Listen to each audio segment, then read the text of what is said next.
Hi everyone, are you getting the wwlib.dll error while opening Microsoft Word or other Office applications in Windows 11? So let's see how we can fix this issue. To get started, simply search for command prompt, right click over it and run it as administrator. Now go to the video description, there you will find two commands. Copy the first command, paste it in the CMD window and hit enter. Now copy the second command. Paste it in the CMD window and hit enter. This will execute a process of Microsoft Office. Now simply wait for the process to finish. The process may take a while, so please be patient while the process completes.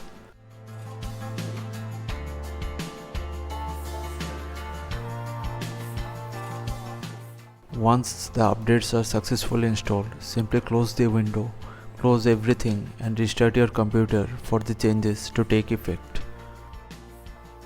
After restart, open Microsoft Word. Go to Accounts. Here, click on Update options and disable the updates. And that's it, you won't get the error further. So thanks for watching. Please feel free to subscribe and support the channel if you found the content helpful. Thank you.